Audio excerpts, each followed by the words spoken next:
ప్రభు యేసుక్రీస్తు నామములో మీ అందరికీ శుభాలు.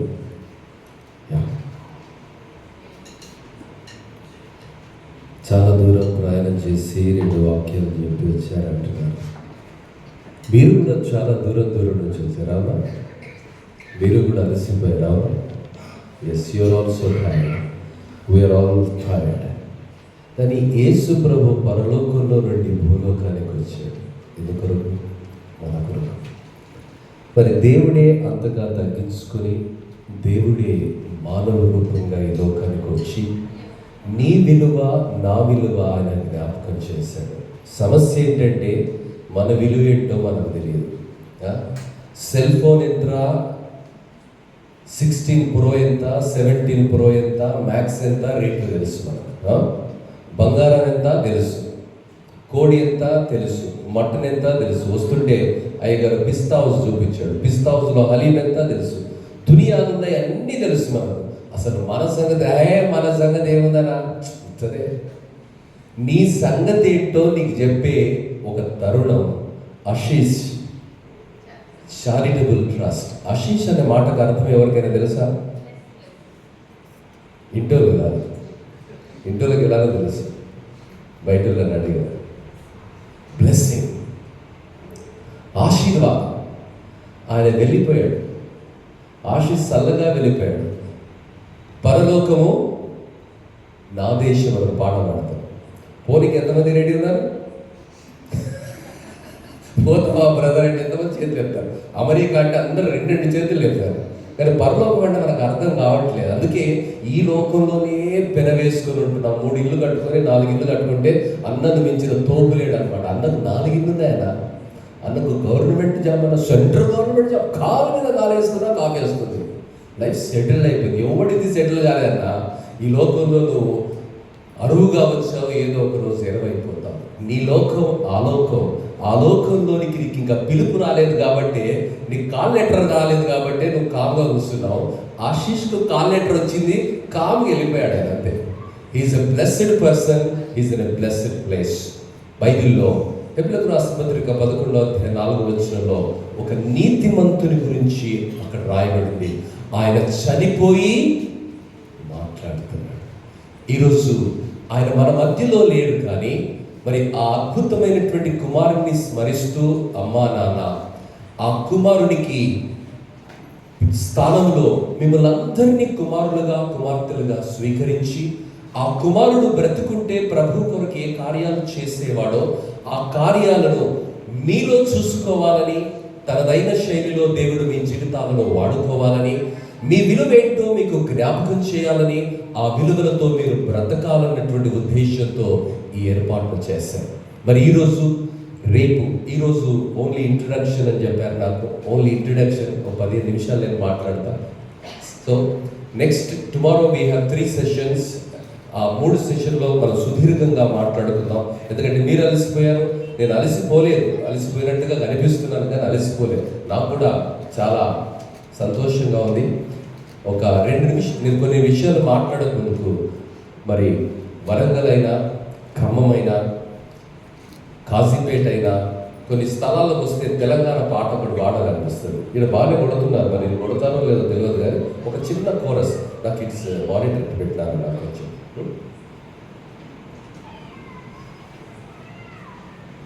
సృష్టిని చూడయ్యో అది ఎంతో బాగుంది. వచ్చా ఎవరికని పాట? సృష్టిని చూడయ్యో అది ఎంతో బాగుంది. చెట్టును చూడు, పుట్టను చూడు, గాలిని చూడు, నీటిని చూడు. చెట్టును చూడు, పుట్టను చూడు, గాలిని చూడు, నీటిని చూడు. ఎవరు చేసిరి అది ఎలా కలిగెను? ఎవరు చేసిరి అది ఎలా కలిగెను? చిత్రం చిత్రం చిత్రం చిత్రం, ఎంతో చిత్రము, అది ఎంతో విచిత్రం. ఎంతో చిత్రము, అది ఎంతో విచిత్రం.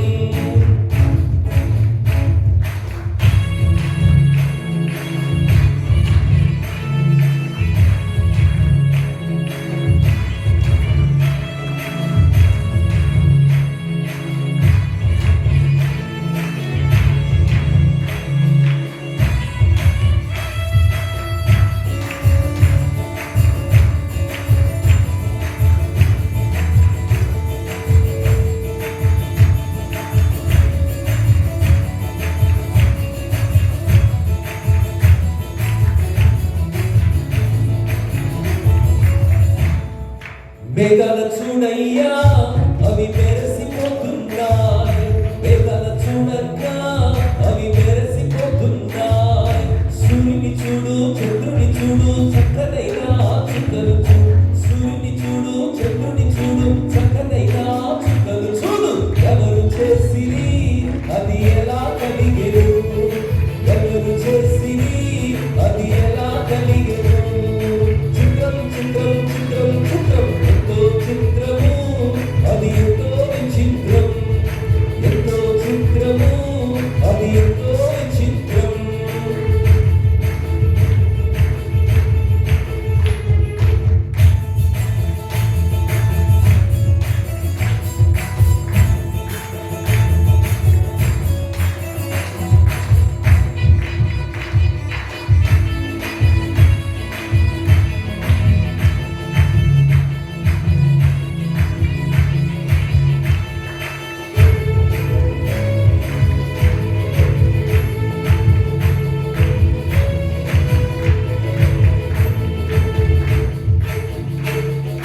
భూమిని చూడన్నా భూతలము చూడన్నా, భూమిని చూడన్నా భూతలము చూడన్నా.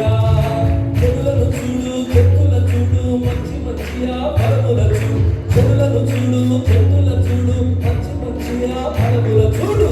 ఎవరు చేసిరి అది ఎలా కలిగెను, ఎవరు చేసిరి అది ఎలా కలిగెను.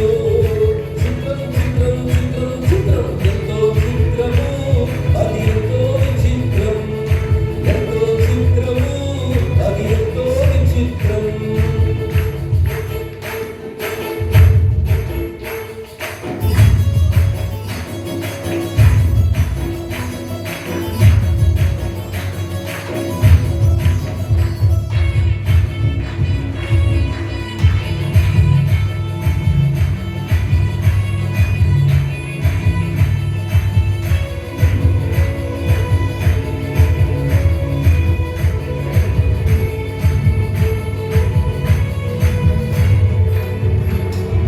పక్షుల చూడన్నా ఆకు పురుగుల చూడన్నా, పక్షుల చూడన్నా ఆకు పురుగుల చూడన్నా. చీమల చూడు చేపల చూడు మంచి మంచిగా ఫలముల చూడు, చీమల చూడు చేపల చూడు మంచి మంచిగా పువ్వుల చూడు. ఎవరు చేసిరి అది ఎలా కలిగెను, ఎవరు చేసిరి అది ఎలా కలిగెను. చిత్రం చిత్రం చిత్రం చిత్రం ఎంతో చిత్రము, అది ఎంతో విచిత్రం, ఎంతో చిత్రము, అది ఎంతో విచిత్రం.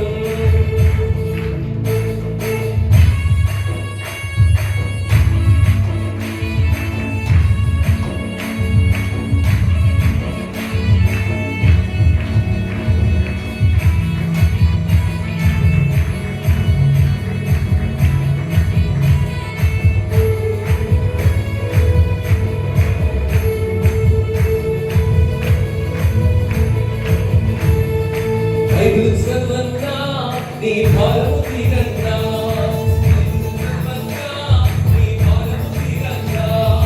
సత్యదేవుడు నిత్యదేవుడు యెహోవా వెనుకని యేసుదేవుడు, సత్యదేవుడు నిత్యదేవుడు యెహోవా వెనుకని యేసుదేవుడు. చిత్రం చేసెను విచిత్రం చేసెను, చిత్రం చేసెను విచిత్రం చేసెను, ఆ చిత్రం చేసెను విచిత్రం చేసెను, చిత్రం చేసెను విచిత్రం చేసెను.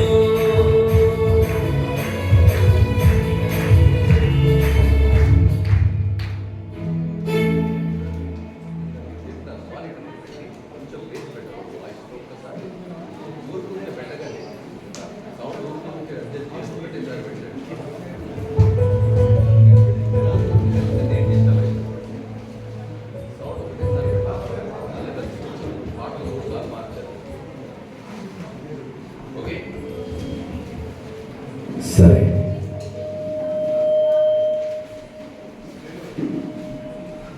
ఈ పాట మీరు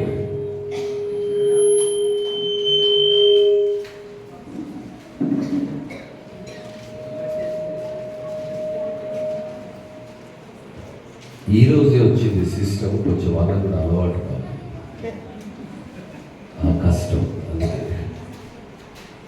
అది మనతో కలవాలి. మన మైండ్ ఏదో దానికి అర్థం కాలేదు, దాని మైండ్ ఏదో మనకు అర్థం కాదు. అప్పుడే అద్భుతాలు సృష్టిస్తాం కదా. సుందరరాజు గారు ప్రియులారా, ఈ పాట నేను ఎందుకు పాడానంటే, నువ్వు ఒక విచిత్రంగా అద్భుతంగా రూపింపబడిన ఒక ప్రత్యేకమైన కళాఖండం. నీలాంటి వాడు చరిత్రలో లేడు, నీలాంటి వాడు నీవు తప్ప వర్తమానంలో మరొక జిరాక్స్ కాపీ లేదు. భవిష్యత్తులో నీలాంటి వాడు రాడు. ఇది నాదే. భవిష్యత్తులో నీలాంటి వాడు మరొకడు రాడు. అయితే సమస్య ఏంటంటే, మనం ఏంటో మనకు తెలియనటువంటి పరిస్థితి, మన విలువేంటో మనకు తెలియనటువంటి పరిస్థితి.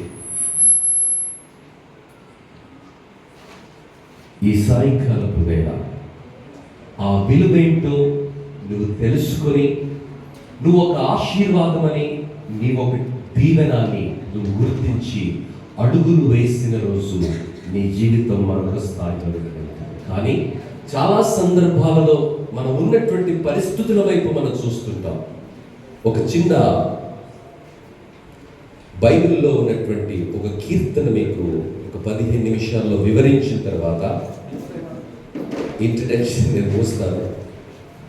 బస్సు కూర్చోండి.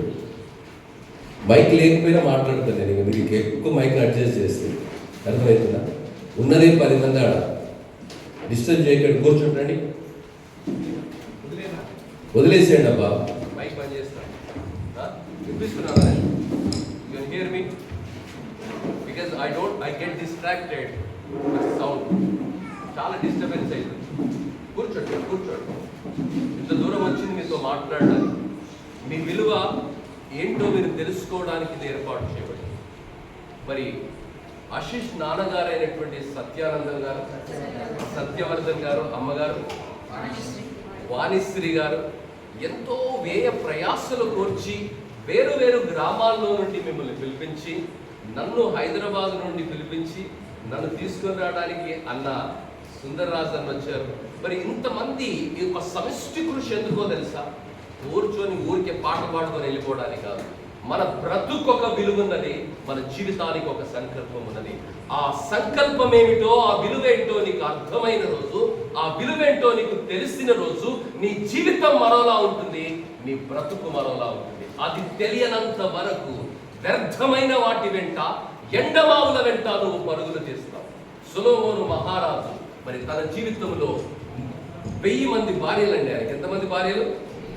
అబ్బా, యూత్ ఏమనుకుంటారు తెలుసా? మస్త్ ఎంజాయ్ చేసాడు బాయ్, మస్త్ ఎంజాయ్ చేసాడు. అబ్బా పిల్లైన అడగండి, చెప్తాడు.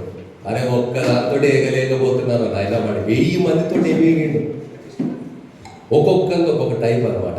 ఆయన ఏమంటున్నాడంటే, కనిపించిన ప్రతిదీ అనుభవించినటువంటి జీవితంతో ఆయన మాట్లాడుతున్న మాట, భూమి పైన ఆకాశము కింద సర్వము వ్యర్థమే. 1000 మంది 700 మంది భార్యలు, మామూలు భార్యలు కాదండి, రాజకుమార్తెలైన భార్యలు. అంటే ఎక్సెప్ట్ బడికే మరి ఎక్సెప్ట్ బడికే భార్యలు 700 మంది ఉపపత్నులు. అంటే మన లాంగ్వేజ్లో చెప్పాలంటే స్టెప్నీలు అనమాట. స్టెప్నీలు కూడా ఉన్నాయి. 700 మంది భార్యలు, మళ్ళా 300 మంది ఉపపత్నులు. ఒక్కరి లిస్టు రావాలంటే ఎన్ని రోజులు పడుతుంది? 3 ఏళ్ళు పడుతుంది. 3 ఏళ్ళు పడుతుంది ఆమె టర్మ్ రావాలంటే. ఆమె బ్రతుకు కాలంలో సార్ దగ్గరికి పోయేది 4-5 సార్లు అవుతుంది అంతే. మరి అంత బ్రతికినోడు మనం అనుకుంటాం, మరి ఏం ఎంజాయ్ చేసిండారా అన్న, బతుకంటే అలా ఉండాలని. ఆ అన్నేమంటున్నాడు తెలుసా? అరే నా అంత అవలేగాడు లేడరా భయ్, జిందగీ అంతా నేను నాశనం చేసుకున్నాను. భూమి పైన ఆకాశం క్రింద సమస్తము వ్యర్థము అని ఆయన రాసుకున్నాడు. దేవుని బిడ్డ, ఈరోజు వ్యర్థమైన వాటి వెంట మనం పరుగులు తీస్తున్నాం. భక్తుడు ఏమని ప్రార్థన చేస్తాడంటే, మరి అందము మోసకరము, సౌందర్యము వ్యర్థము.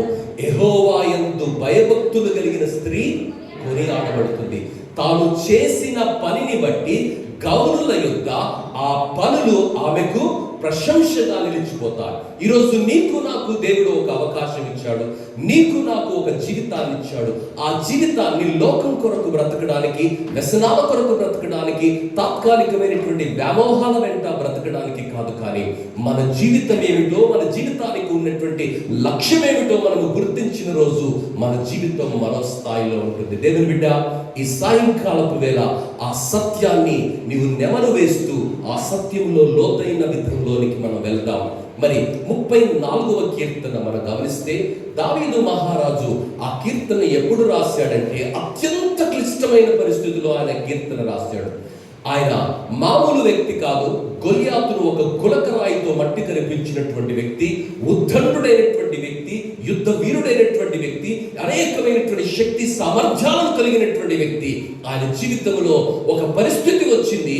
ఆ పరిస్థితిలో ఆయన దేశ దిమ్మనిగా తిరుగుతూ ఒక శత్రురాజు ఎదుట నిలబడ్డాడు. ఆ శత్రురాజు ఎదుట ఒక యుద్ధ వీరుడు, అత్యంత శక్తివంతమైనటువంటి గొలియాతును గులకరాయితో చంపివేసినటువంటి వ్యక్తి ఒక పిచ్చివాడిలా నటిస్తున్నాడండి. అలాంటి పరిస్థితుల్లోనికి ఆయన వెళ్ళాడు. చాలా సందర్భాలలో మనం ఏమనుకుంటామంటే, ప్రభువా, నా జీవితంలో ఈ పరిస్థితి ఎందుకు వచ్చింది, ఈ పరిస్థితి ఎందుకు వచ్చిందని దేవుణ్ణి మనం ప్రశ్నిస్తుంటాం. అందుకే మన జీవితాలలో అనేకమైన ఆశీర్వాదాలకు మనం దూరం అవుతున్నాం. See the attitude of David. ఇక్కడ దావీదు యొక్క వైఖరిని మనం గమనిస్తే, దావీదు దేవుణ్ణి ఎప్పుడూ ప్రశ్నించినట్టుగా మనం గమనిస్తాము.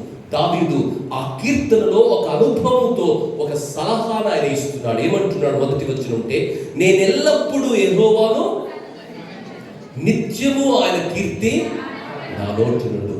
నేను ఎప్పుడు దేవుని స్తుతిస్తాను. నాకు 10th క్లాస్లో 10 out of 10 వస్తే, నీట్లో నీట్గా మెడిసిన్లో సీట్ వస్తే, ఇంజనీరింగ్లో నేను అనుకున్నటువంటి స్ట్రీమ్లో నాకు సీట్ వస్తే, నేను అనుకున్నటువంటి కంపెనీలో ఉద్యోగం వస్తే, అనుకున్నటువంటి పొజిషన్లో నాకు ఉద్యోగం వస్తే అప్పుడే దేవుని స్తుతిస్తానని అనట్లేదు. ఏమంటున్నాడు తెలుసా?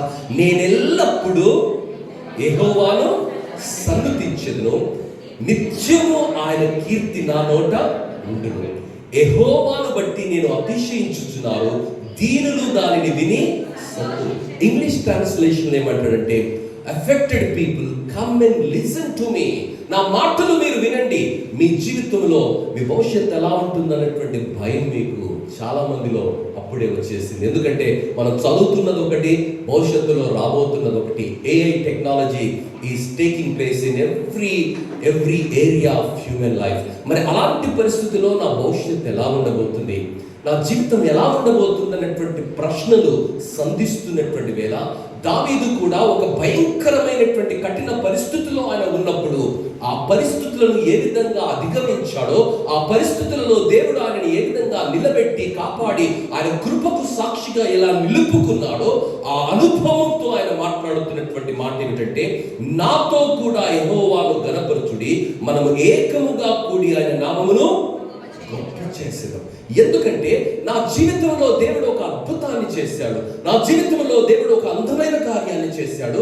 అది నీతో మీతో నేను పంచుకుంటాను. మనం అందరము కలిసి ఆయన నామాన్ని ఘనపరుస్తాము, గొప్ప చేస్తాము. ఈరోజు ఆశీష్ మన మధ్యలో లేకపోయినప్పటికీ అమ్మ, నాన్న, వాణిశ్రీ గారు, అదేవిధంగా మరి సత్య గారు కలిసి ఈ చారిటబుల్ ట్రస్ట్ ద్వారా అనేక మంది బిడ్డలకు దేవుని ప్రేమను పరిచయం చేయాలని, ఆ దేవుడు ఎంత గొప్పవాడని, పరిస్థితులను బట్టి ఆయనను నియంత్రించడానికి కానీ, పరిస్థితులను బట్టి ఆయనను అర్థం చేసుకోవడానికి కాదు, కానీ ఆ పరిస్థితులకు అతీతమైనటువంటి దేవుడని, అందరి జీవితాలలో ఒక సంకల్పాన్ని కలిగి ఉన్నాడని గుర్తించినటువంటి వారి జీవితాలు ఎంత ధన్యకరమవుతాయో అన్నది ప్రతి వ్యక్తి ఈ ఖమ్మం ప్రాంతంలో గుర్తించాలని, వారి జీవితమే అనేకులకు ప్రేరణగా ఉండాలని, వారి జీవితం ఆశీర్వాదకరంగా ఉండాలని ఎన్నో ఆర్థిక వ్యయ ప్రయాసలకు వచ్చి అందరిని ఒక స్థలంలో సమకూర్చింది. ఎందుకో తెలుసా?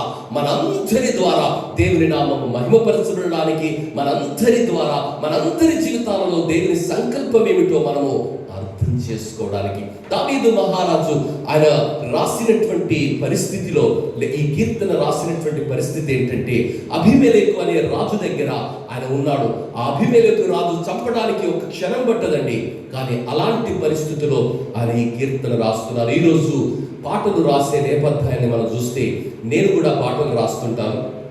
2000 సంవత్సరంలో నేను ఒక పాట రాశాను. యూట్యూబ్లో మీరు అది సెర్చ్ చేస్తే మరి కాంకరర్స్ ఫర్ జీసస్ క్రైస్ట్ అనేటువంటి యూట్యూబ్ ఛానల్లో దాన్ని అప్లోడ్ చేశారు. వాళ్ళు ఆ పేరు కూడా రాయలేదు, వేరే విషయం. ఆ పాట it has reached more than 25 million viewers. అంటే 2,50,00,000 మంది కన్నా పైచులకు మరి వీక్షకులు దానికి ఉన్నారండి.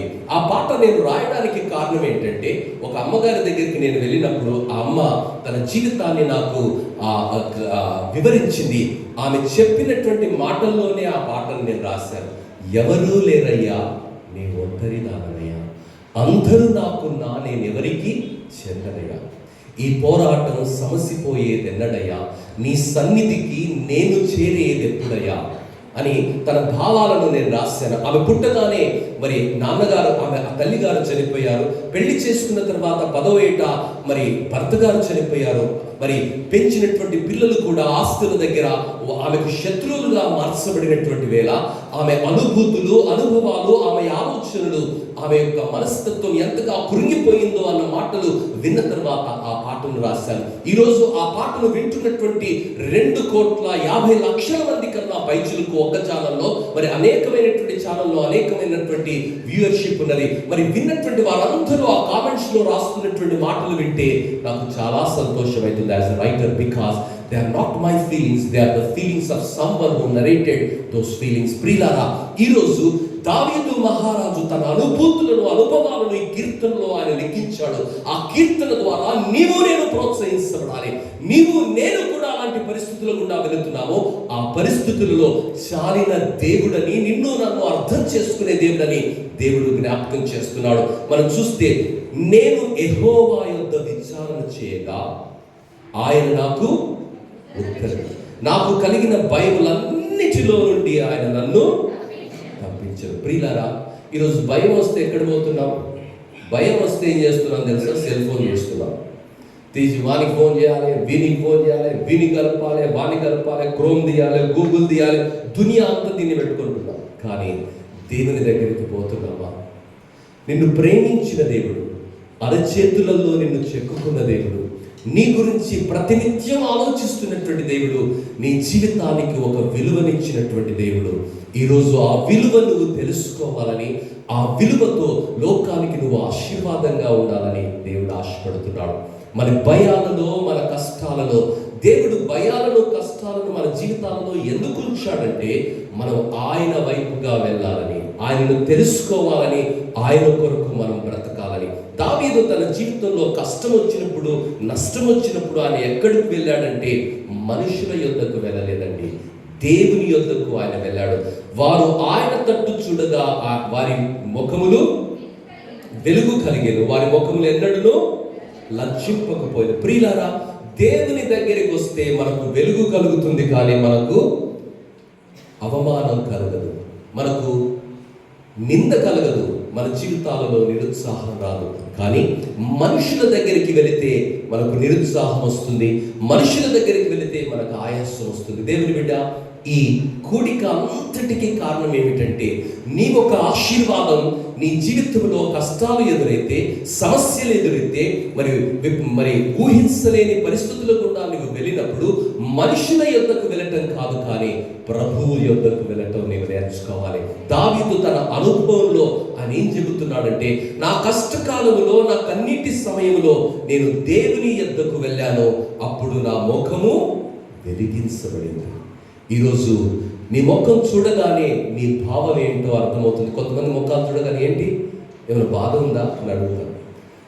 కొంతమంది చూడగానే ముషిమిషిని అవుతుంటారు. ఏరా ఎంత సంతోషంగా, ఏం సంగతి, కుछ బాత్ హే అంటే వాడు చెప్తాడే, కుछ హే బై బాత్. ప్రియులారా, ఈరోజు నీ ముఖం, face is the index of mind. ఈరోజు నీ హృదయంని భరోసాతో నింపే దేవుడు, ధైర్యంతో నింపే దేవుడు దావీదు మహారాజు జీవితాన్ని చూయిస్తూ నేను ప్రోత్సహిస్తున్నాడు. దావీదు జీవితంలో అతి భయంకరమైనటువంటి నిరుత్సాహంలో, మరణ భయంతో ఉన్నటువంటి వేళ దేవుని వైపు చూడొచ్చిన రోజు ఆయన జీవితాన్ని దేవుడు ఎంత ఆశీర్వాదకరంగా మార్చాడో, ఎంత దీవెనకరంగా మార్చాడో.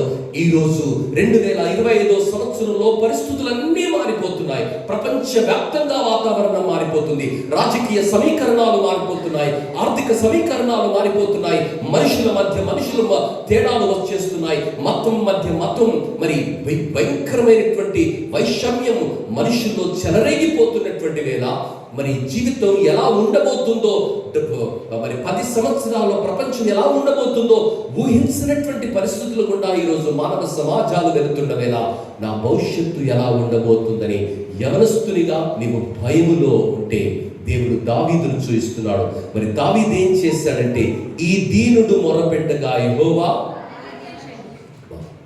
ఎంత గొప్ప విషయం అండి. ఫోన్ చేస్తే ఫ్రెండ్ మన నెంబర్ చూసి వీడు కొత్త శుద్ధిగా ఎందుకు ఫోన్ చేస్తున్నాడు, టిక్ రిజెక్ట్ అని కొట్టేసి వాడు ఖాళీనే కూర్చుంటాడు.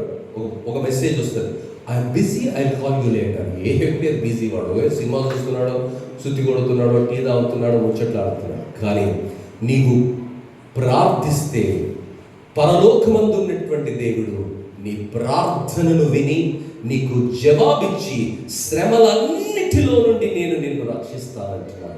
ఇంత గొప్ప దేవుని మాటలు వినిపించడానికి, ఇంత గొప్ప దేవుడు నీకు ఇచ్చే ప్రోత్సాహాన్ని మరొకసారి తట్టి లేపడానికి, నీ జీవితానికి ఏ విలువ ఉన్నదో చెప్పడానికి ఈ కార్యక్రమం జరుగుతుంది. దేవుని బిడ్డ, ఈ 24 గంటలు, మేబీ రేపు ఈ సమయానికి ఇది అయిపోతుంది. ఈ 24 గంటల్లో దేవా నీవు నాతో మాట్లాడాలి. ఏదో కాలక్షేపానికి నేను రాలేదు, టైం పాస్ కొరకు ఇక్కడికి రాలేదు. ఇక్కడికి నేను చాలా ఖచ్చితమైన ఉద్దేశంతో వచ్చాను. మరి సత్యానందమయ్య గారు, వాణిశ్రీ అమ్మగారు కలిసి ఈ ట్రస్ట్ను, మరి కుటుంబం అంతా కూడా వ్యయ ప్రయాసలకు వచ్చి వేరు వేరు ప్రాంతాల నుండి ప్రార్థన చేస్తూ కన్నీటితో భారముతో మరి ఈ కార్యక్రమాన్ని ఎందుకు నిర్వర్తిస్తున్నారంటే, నా విలువేంటో నాకు తెలియాలి, నేను ఎందుకొరకు పుట్టానో నాకు తెలియాలి, నేను ఏం చేయడానికి పుట్టానో నాకు తెలియాలి.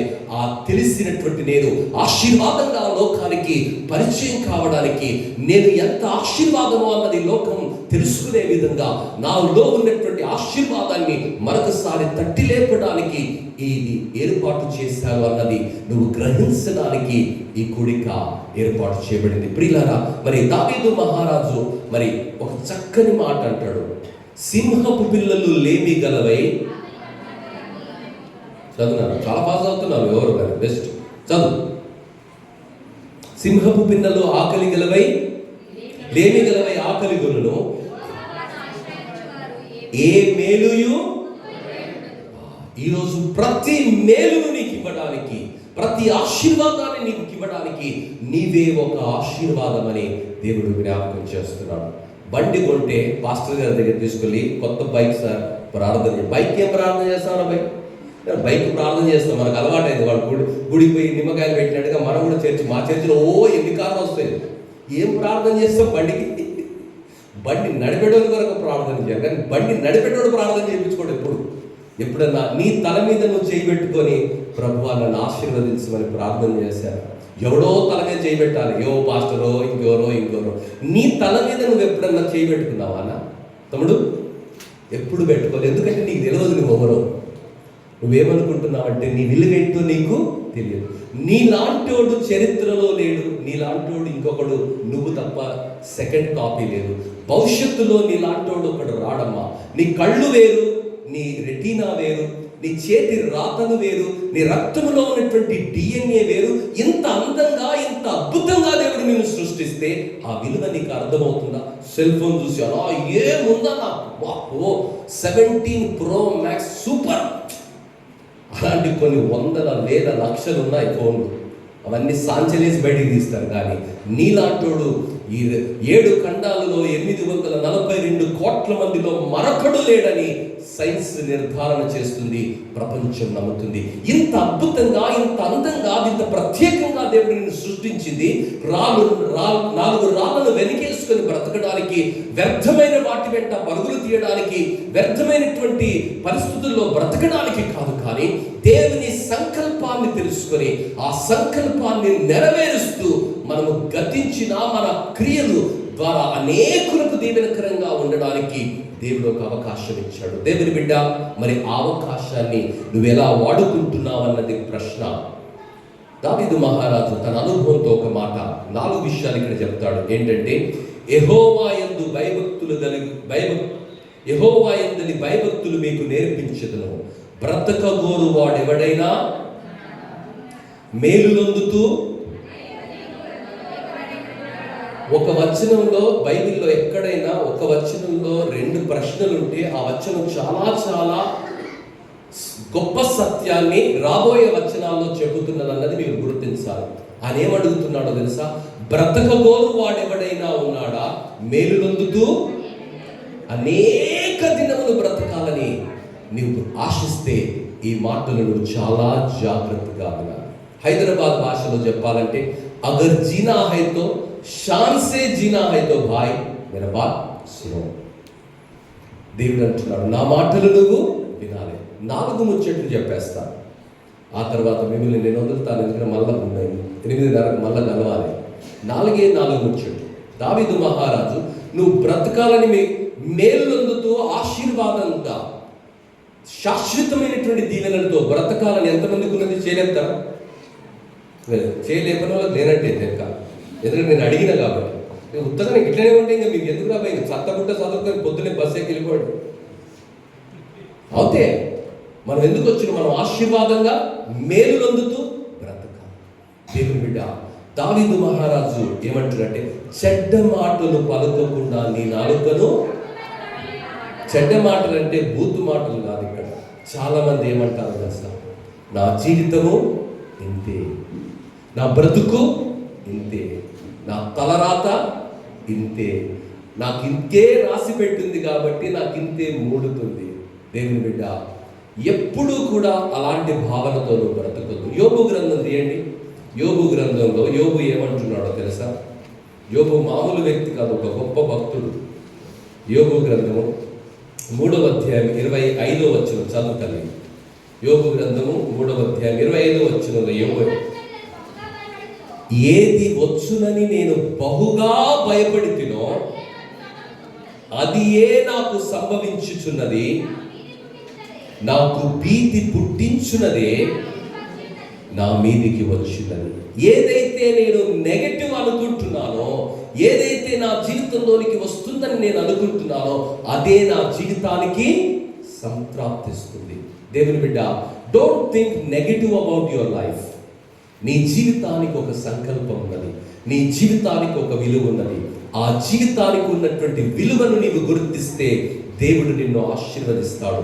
మరి అనేక సందర్భాలలో విశ్వాస జీవితంలో మనిషి నిరుత్సాహంలో దేవునికి అయిష్టమైనటువంటి అనేకమైనటువంటి మాటలు మాట్లాడుతుంటాడు. బైబిల్ గ్రంథం ఏమంటుందో తెలుసా? నీ మాటను బట్టే నీవు నీతిమంతునివని, నీ మాటను బట్టే నీవు అపరాధివని తీర్పు తీర్చబడతావు. ఈరోజు మనం ఏం మాట్లాడాలో తెలుసా? నేను ఒక ఆశీర్వాదం. చెప్పండి అమ్మా, నేను ఒక ఆశీర్వాదం అని నువ్వు నమ్మాలి. పరిస్థితులు ఏమైనా కావచ్చు, కానీ ఆ పరిస్థితులలో నేను ఒక ఆశీర్వాదం, ఆ పరిస్థితులలో నేను ఒక దీవెన, ఆ పరిస్థితులలో నేను ఒక వెలుగు, ఆ పరిస్థితులలో నేను ఒక జవాబు, ఆ పరిస్థితులలో నేను ఒక సారాన్ని అందించే సారవంతమైన జీవితం అని ఎవరు నమ్ముతారో వారి జీవితాలను దేవుడు ఆశీర్వదిస్తాడు.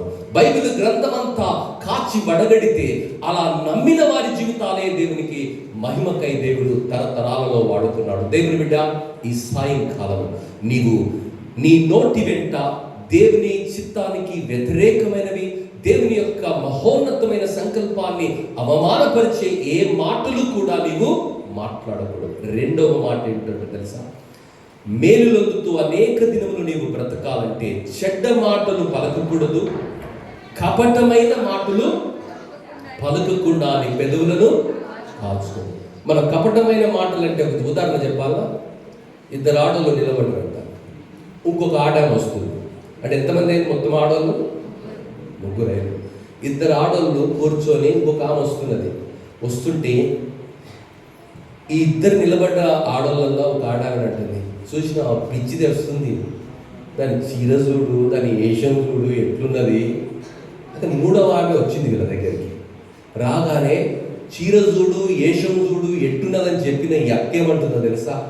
అబ్బా ఆంటీ ఏముందాంటీ నీ చీర, అబ్బా సూపర్ అంటే. ఆ ముసలామె చాలా తెలివైంది కదా, ఆమె ఏమంటుందో చెప్తుందా?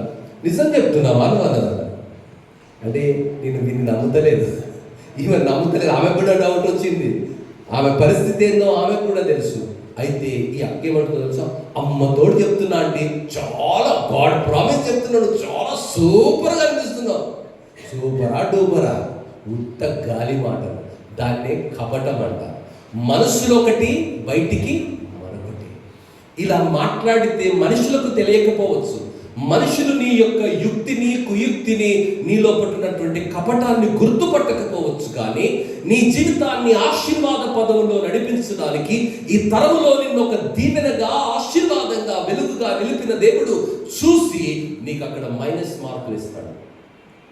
నెగటివ్ మార్కింగ్ స్టార్ట్ అయిపోతుంది. నీ జీవితంలో ఆశీర్వాదాలకు నువ్వు దూరం అయిపోతావు. దేవుని బిడ్డ, ఏం మాట్లాడుతున్నావో జాగ్రత్తగా నువ్వు పరిశీలన చేయాలి. నీ పెదవుల వెంట ఎప్పుడూ సత్యమే నువ్వు పలకాలి. నిత్యము సత్యాన్ని ప్రబోధిస్తూ నువ్వు బ్రతకాలి. మూడవ జీవన సూత్రం ఏమిటంటే, కీడు చేయటం మాని మేలు చేయి. కీడు చేయటం మాని మేలు చేయి. ఒక పాట ఉంటుండే, అది డాక్టర్ శ్రీ నారాయణ రెడ్డి గారు రాశారు. సినిమా నేపథ్య రచయిత ఆయన ఏం రాశాడంటే, నాగు పాము పగ 12 ఏళ్ళు, నా పగ నీపై 100 ఏళ్ళు. అంటే 100 ఏళ్ళు కనుక దేవుడు నీకు ఆయుష్నిస్తే, ఈరోజు ఒక పాస్టర్ గారి దగ్గర ఫోటో తీశాను నేను, ఫేస్బుక్లో కూడా పెట్టేశాను ఆల్రెడీ కింద కూర్చొని. Is 103 years old. ఎంత యాక్టివ్గా ఉన్నాడు, ఎంత ఎనర్జెటిక్గా ఉన్నాడు. He gives a different vibrations if you talk to him. దేవుడు మనకు ఒక జీవితాన్ని ఇచ్చింది, పగతో పంతంతో బ్రతకమనా? ఏ సినిమా చూసినా అదే ముచ్చట, ఏ సీరియల్ చూసినా అదే ముచ్చట, ఏ రాజకీయ పార్టీ చూసినా అదే ముచ్చట. పగతో పంతముతో మనిషి రగిలిపోతున్నాడండి, జీవితాన్ని వల్లకాడుగా చేసుకుంటున్నాడు. దేవుడు అంటున్నాడు, కీడు చేయుట మాని మేలు చేయుట. స్వతహాగానే కీడు చేసే పరిస్థితి మనలో ఉంటుంది. కానీ దేవుని వాక్యం అంటుంది, మేలునందుతూ నీవు అనేక దినములు ఆశీర్వాదకరంగా బ్రతకాలంటే, దీవెనగా బ్రతకాలంటే, నీకు కీడు చేసిన వారికి కూడా నీవు మేలు చేయాలి. దావీదు మహారాజు అంత కష్టంలో ఉన్నాడు. సొలొమోను మహారాజు తరిమిన కారణాన్ని బట్టి తలదాచుకుంటూ దేశ దిమ్మరిగా ఆయన తిరుగుతున్నటువంటి వేళ, ఆ శత్రువు ఆయన చేతికి చిక్కినటువంటి వేళ చంపకుండా ఆయనకు మేలు చేస్తాడండి. ఈరోజు మేలును చేయడానికి, ప్రపంచానికి ఆ మేలును పరిచయం చేయడానికి యేసు ప్రతినిధిగా దేవుడు మనల్ని నిలిపాడు. దేవుని బిడ్డ, ఆ సత్యాన్ని నువ్వు గ్రహించి అడుగులు వేస్తే నీ జీవితము నిత్యము ఆశీర్వాదకరంగా ఉండబోతుంది.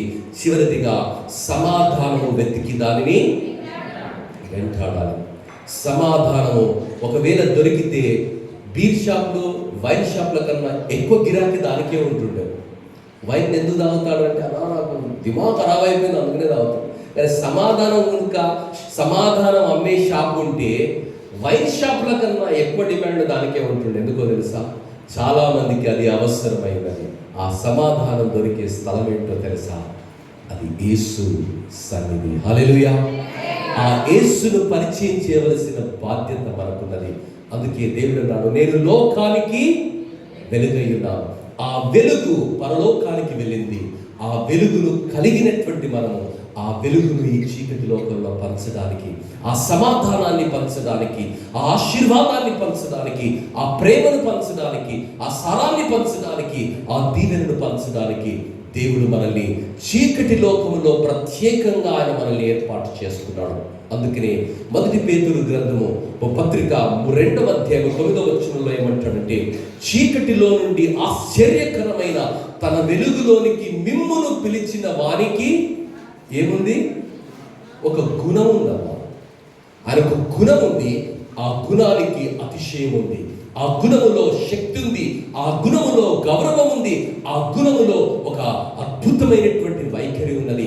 ఆ గుణాన్ని ఈ చీకటి లోకానికి పరిచయం చేయడానికి ఒక ఆశీర్వాదంగా, ఒక దీవెనగా దేవుడు మనల్ని నిలిపాడు. దేవుని బిడ్డ, మరి ఈ రేపు 3 ప్రసంగాలలో ఆ విషయాన్ని నేను సుదీర్ఘంగా మాట్లాడబోతుండగా నీ జీవితాన్ని ఈరోజు రాత్రి అలసి సొలసినటువంటి మీ శరీరాలు దేవుని సన్నిధిలో ప్రార్థిస్తూ, అయ్యా నేను ఈ స్థలంలోనికి ఏదో కాలక్షేపానికి రాలేదు, కానీ నీ స్వరాన్ని వినడానికి వచ్చాను. నా విలువేంటో నాకు చూయించి నన్ను బలపరిచి నడిపించుమని నీవు అడిగితే దేవుడిని ఆశీర్వదిస్తాడు. దేవుని బిడ్డ శ్రీశ్రీ గారు ఒక మాట అంటాడు, అగ్గిపెట్టే సబ్బు బిల్ల కాదేది కవితకు అనర్థం. వా వా అంటే కవిత సబ్బు బిల్ల మీద రాయొచ్చు, అగ్గిపెట్ట మీద రాయొచ్చు, కాకి మీద రాయొచ్చు, పిట్ట మీద రాయొచ్చు, కుంకిడి కాయ మీద రాయొచ్చు, కైట్ మీద కూడా రాయొచ్చు. అంటే దేని మీదనైనా కవిత ఒక కవి గారు రాయగలిగితే దేవుడు మనల్ని ఎలా సృష్టించాడండి? ఆయన స్వరూపమందు ఆయన పోలిక చొప్పున దేవుడు మనల్ని సృష్టించాడు. మొన్న మా చర్చిలో నాగన్న అనే ఒక వ్యక్తి మిడ్వీక్ ప్రేయర్ మీటింగ్లో ఆయనకు వాక్యం చెప్పడానికి ఒక అవకాశం ఇవ్వబడింది. ఆయన వయసు 80 సంవత్సరాలు. ఆయన లేచి ఏమన్నాడంటే, నాది జీవితంలో మొట్టమొదటి ప్రసంగం నేను మాట్లాడుతున్నది, నేను ఆది కాండంలో నుంచి ప్రారంభిస్తానని. ఆయన ఏమన్నాడంటే, దేవుడు ఎలా ఉంటాడో ఎవడికి తెలియదు, మనిషి ఎలా ఉంటాడో కూడా ఎవడికి తెలియదు. ఎందుకంటే మనిషి సృష్టించబడలే ఎంతవరకు. దేవుడు మనిషిని ఎలా సృష్టించాడంటే, దేవుడు ఎలా ఉంటాడో మనిషిని అలా సృష్టించాడు. హల్లెలూయా. దేవుడు ఎలా ఉంటాడో మనిషిని అలా సృష్టించాడు. What and beautiful thought it was. ఈరోజు నీవు నేను ఎవరంటే, వాడు కర్రోడండి, వాడు కొట్టోడండి, వాడు దొబ్బోడండి, వాడు నల్లోడండి, వాడు జుట్టు లేడోడండి, ఇలా మనం పిలుచుకుంటాం. కానీ ఆయన దేవుని సృష్టిని, దేవుని స్వరూపమందు దేవుని పోలిక చొప్పున చేయబడినటువంటి ఒక అద్భుతమైనటువంటి సృష్టిని గుర్తించిన రోజు ఆ వ్యక్తి జీవితం ఏంటో నీకు అర్థమవుతుంది. దేవుని బిడ్డ, ఈరోజు దేవుడు నిన్ను నన్ను ఒక అందమైన సృష్టిగా చేశాడు, ఒక అద్భుతమైనటువంటి సృష్టిగా చేశాడు. అది గుర్తిస్తాం, ఆ ప్రయత్నంలో కృతార్థులం అవుతాం, ముందుకు వెళ్తాం. ఎన్నో స్థలాలకు, ఎన్నో మీటింగ్స్కు వెళ్ళి ఉండవచ్చు, కానీ ఆశీష్ చారిటబుల్ ట్రస్ట్ ఈరోజు ఈ కార్యక్రమాన్ని ఎన్నో వ్యయ ప్రయాసాలకు వచ్చి ఆర్థిక భారాలను భరిస్తూ మీలో ఈ సత్యం నాటబడాలని, ఈ సత్యం మీ జీవితాలను ప్రభావితం చేయాలని, ఈ సత్యం మీ జీవితాలకు ఆదర్శం కావాలన్న సదుద్దేశంతో ఏర్పాటు చేయబడింది. ఆ ప్రయత్నంలో దేవుని యొక్క పిలుపును, దేవుని యొక్క సంకల్పాన్ని గుర్తించి సహకరించి, మరి దేవుని ఆత్మచేత ప్రేరేపించబడి నీ విలువేంటో నీవు తెలుసుకునే కృప దేవుడు ప్రసాదించుగాక. తల ఉంచినట్లయితే ప్రార్థన చేసుకుందాం. తమ్ముడు, చెల్లి, ఇక్కడికి నీవు రావటం అనేది నీ ఇష్టంతో జరిగింది కాదు, దేవుని సంకల్పంతో జరిగింది, దేవుని ఉద్దేశంతో జరిగింది, దేవుని ఏర్పాట్లో భాగంగా జరిగింది.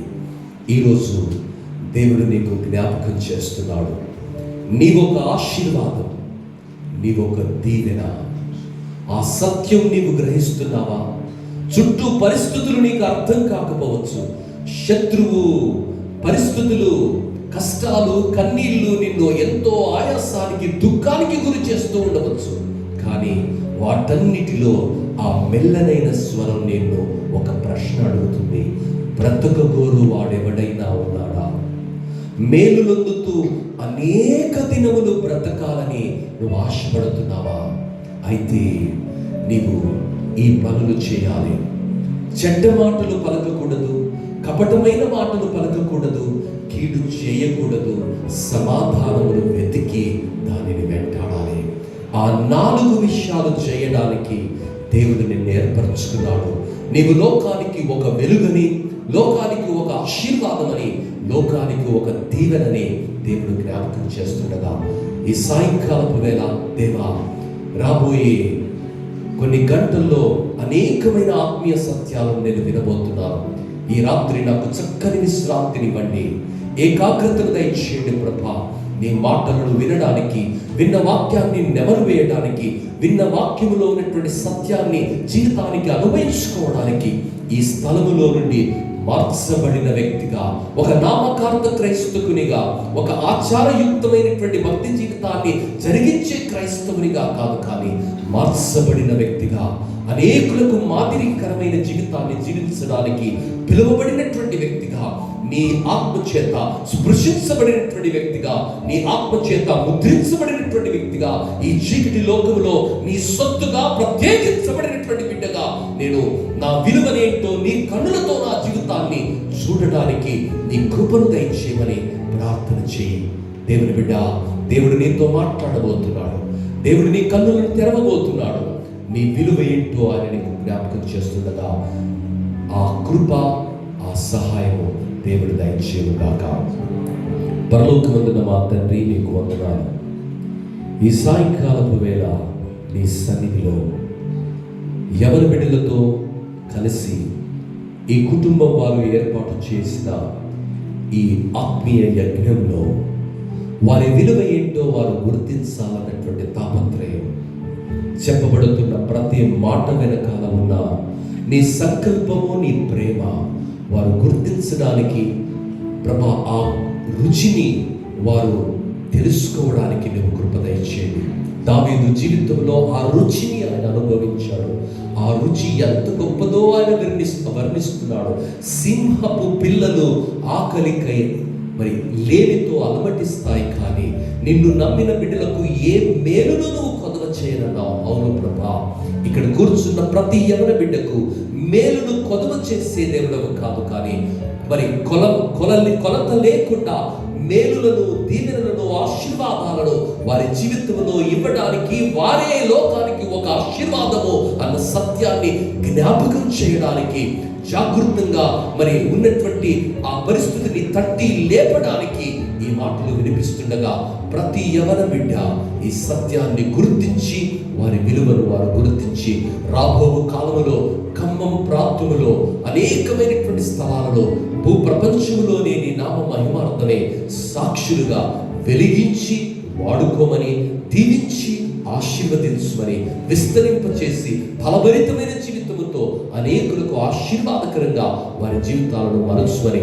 ప్రభావరి జరుగుతున్నటువంటి ఈ ప్రయత్నాన్ని నీరు కట్టి ఫలింపచేయమని, క్రీస్తునందు మీ ప్రయాసము వ్యర్థము కాదని ఎరిగి స్థిరులను కదలని వారును ఆయన కార్యాభివృద్ధి నందు ఎప్పటికీ ఆసక్తులయ్యుడని నీ వాక్యం సెలవిస్తుంది. అవును ప్రభా, ఈ మా ప్రయాసము వ్యర్థము కాదని, ఈరోజు ప్రారంభమైంది, రేపు సాయంకాలము ముగియబోతున్నది, కానీ ప్రభా ఆ విత్తనము నిరంతరము నిత్యత్వం వరకు ఆ ఫలితాన్ని మేము చూడబోతున్నామని నమ్మి స్తుతించి నీ దివ్యమైన నామాన్ని ఆరాధిస్తూ క్రీస్తు పేరిట అడిగి వేడుకుంటున్నాము తండ్రి.